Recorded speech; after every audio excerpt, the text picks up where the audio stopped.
Warga ini ini adalah warga yang diungsikan, saudara, di tempat pengungsian yang didirikan oleh BNPB. Warga ditampung di posko pengungsian, sejumlah bantuan juga tadi tampak sudah tiba di lokasi pengungsian. Dan ini adalah, saudara, Menteri Sosial Saifullah Yusuf sudah berada di lokasi banjir. Kita akan simak bagaimana keterangan dari Menteri Sosial, bantuan seperti apa yang disiapkan oleh pemerintah melalui Kementerian Sosial. Bantuan apa saja yang sudah disiapkan oleh pemerintah, Pak? Ya, saya dengan Pak Wamen ini akan keliling lihat-lihat sambil memastikan bahwa para pengungsi itu dilayani dengan baik. Ini sesuai arahan dari Presiden. Yang kedua, kita ingin mengucapkan terima kasih atas kerjasama semua pihak. Kita lihat di lapangan sejak masa evakuasi sampai sekarang cukup baik. Baik itu TNI, Polri, BNPB, dan juga pemerintah daerah. Kalau di sini pemerintah Kota Bekasi, sangat bagus sekali koordinasinya. Nah, kami Kementerian Sosial mendukung di klaster logistik dan shelter. Ya, kami bersama pemerintah kota membangun satu tempat pengungsian dan sekaligus memberikan dukungan logistik.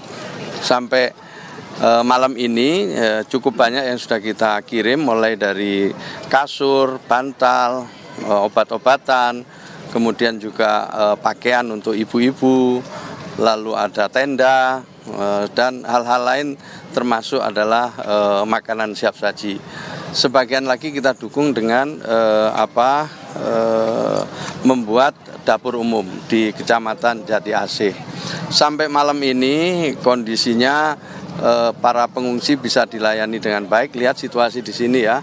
Alhamdulillah. Tadi saya dapat laporan juga dari Pak Camat, Kepala Puskesmas. Para pengungsi juga masih sehat-sehat gitu. Memang ada keluhan-keluhan sedikit soal pusing, tetapi secara umum sehat-sehat. Kita harapkan bisa ada layanan kesehatan selama 24 jam ini membantu kalau ada mungkin pengungsi yang membutuhkan layanan medis.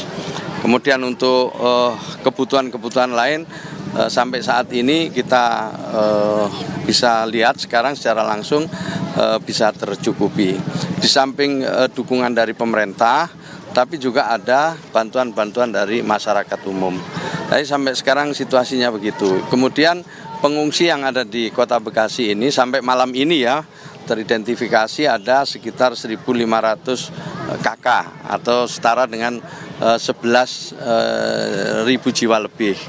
Ada yang mengungsi di sini sekitar 500 sampai 600, tapi sisanya itu mengungsi secara mandiri di rumah-rumah saudara atau juga di tetangga-tetangganya. Jadi secara umum kita bisa memperoleh data seperti itu. Nah, nanti kemudian akan ditindaklanjuti dengan rumah-rumah yang terdampak yang sampai sekarang masih sedang dihitung. Nah, setelah tahap kedaruratan itu selesai, nanti berikutnya adalah tahap rehabilitasi. Kira-kira begitu, Pak. Pak, ini ada beberapa permintaan dari masyarakat, khususnya karena di pos pengungsian ini banyak sekali anak-anak. Ada permintaan seperti alat tulis dan juga pakaian sekolah. Itu apakah akan ada bantuan lanjutan dari pemerintah, Pak? Dan kalau ada bantuan lanjutan, kapan akan diberikan? Ya, sekarang malam ini. Kalau memang itu dibutuhkan, malam ini akan kita siapkan. Ya, tentu ada logistik khusus untuk kebutuhan anak-anak. Nanti sampai psikososialnya juga kita siapkan. Jadi sekali lagi ini masukan yang baik, tetapi secara prosedur ya layanan untuk ibu-ibu hamil dan juga untuk anak-anak itu menjadi skala prioritas kami. Gitu ya. Pak, ini dapat kabar kalau di Perumahan 1 Bekasi ini banyak sekali warga yang ingin keluar, mau dievakuasi tapi sulit aksesnya dan hingga kini belum dievakuasi. Apakah akan dievakuasi segera, Pak? Ya, yang pertama yang mengevakuasi harus orang terlatih. Ini yang pertama-tama ya, tidak bisa semua orang itu mengevakuasi. Itu sangat bahaya sekali. Maka itu yang mengevakuasi adalah orang-orang yang terlatih, dan orang terlatih itu biasanya menghitung semua risiko untuk mengevakuasi warga. Tentu itu menjadi skala prioritas. Jadi skala prioritas pertama kalau ada banjir seperti ini adalah evakuasi itu. Dan kita koordinasikan kalau memang ada warga yang ingin mendapatkan pelayanan evakuasi. Saya kira nanti kita bisa koordinasi dengan TNI Polri maupun BNPB, nanti kita koordinasikan dengan baik. Pak, ini kan bulan suci Ramadan. Kalau untuk penyaluran bantuannya sendiri di siang hari nanti adakah kendala, Pak? Kira-kira apa? Pokoknya selama di pengungsian semuanya akan kita cukupi, baik untuk kebutuhan sahur maupun untuk kebutuhan berbuka dan juga kebutuhan-kebutuhan lainnya. Selama masih ada di pengungsian menjadi tanggung jawab kami semua, baik itu pemerintah pusat maupun pemerintah daerah.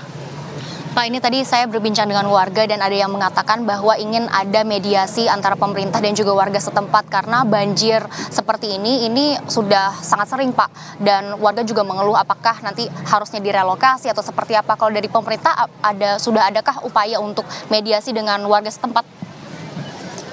Iya, sampai sekarang saya belum mendapatkan konfirmasi soal itu ya, karena tugas kami tadi di 2 klaster itu. Tetapi sepanjang yang saya tahu, tahap rehabilitasi itu menjadi bagian dari sekaligus menjawab aspirasi warga. Yang saya ketahui seperti itu. Sini ini.